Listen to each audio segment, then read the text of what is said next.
श्री कृष्ण गोविंद हरे मुरारे, हे नाथ नारायण वासुदेव।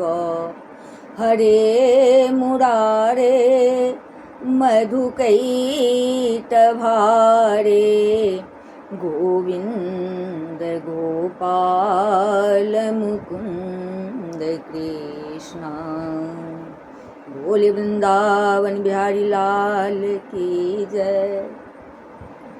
भगवान की कृपा, भगवान की कृपा कैसे होती है, किस पर होती है, इसके विषय में एक बहुत ही रोचक दृष्टांत है। एक राजा था, उसका मंत्री भगवान का भक्त था। कोई भी बात होती तो वह यही कहता कि भगवान की बड़ी कृपा हो गई है।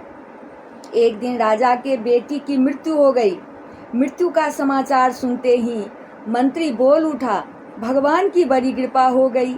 यह बात राजा को बुरी तो लगी, पर वह चुप रहा।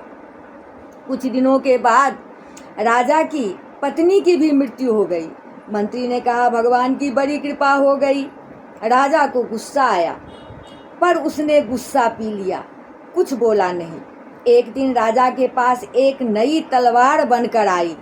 राजा अपनी अंगुली से तलवार की धार देखने लगा तो धार बहुत तेज होने के कारण चट उसकी अंगुली कट गई। मंत्री पास में ही खड़ा था। वह बोला, भगवान की बड़ी कृपा हो गई। अब राजा के भीतर जमा गुस्सा बाहर निकला और उसने तुरंत मंत्री को राज्य से बाहर निकल जाने का आदेश दे दिया और कहा कि मेरे राज्य में अन्न जल ग्रहण मत करना। मंत्री बोला, भगवान की बड़ी कृपा हो गई। मंत्री अपने घर पर भी नहीं गया, साथ में कोई वस्तु भी नहीं ली और राज्य के बाहर निकल गया। कुछ दिन बीत गए। एक बार राजा अपने साथियों के साथ शिकार खेलने के लिए जंगल गया। जंगल में एक सूअर का पीछा करते करते राजा बहुत दूर घने जंगल में निकल गया। उसके सभी साथी बहुत पीछे छूट गए। वहाँ जंगल में डाकुओं का एक दल रहता था। उस दिन डाकुओं ने काली देवी को एक मनुष्य की बलि देने का विचार किया हुआ था। संजोग से डाकुओं ने राजा को देख लिया। उन्होंने राजा को पकड़कर बांध दिया। अब उन्होंने बलि देने की तैयारी शुरू कर दी। जब पूरी तैयारी हो गई तब डाकुओं के पुरोहित ने राजा से पूछा, तुम्हारा बेटा जीवित है? राजा बोला, नहीं, वह मर गया।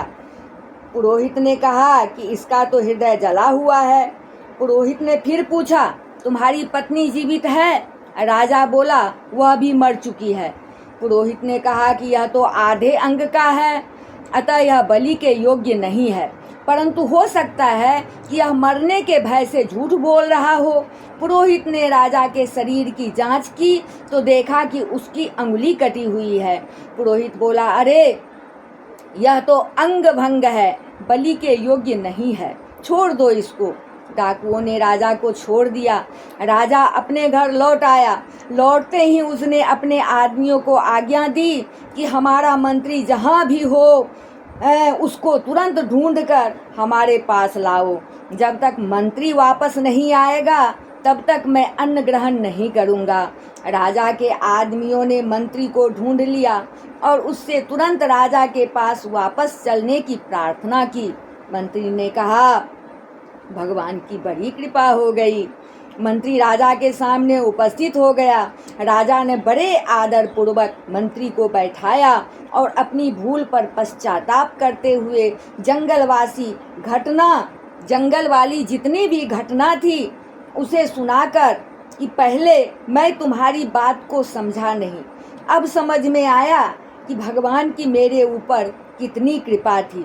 भगवान की कृपा से अगर मेरी अंगुली न कटती तो उस दिन मेरा गला कट जाता, परंतु जब मैंने तुम्हें राज्य से निकाल दिया तब तुमने कहा कि भगवान की बड़ी कृपा हो गई, तो वह कृपा क्या थी यह अभी मेरी समझ में नहीं आया।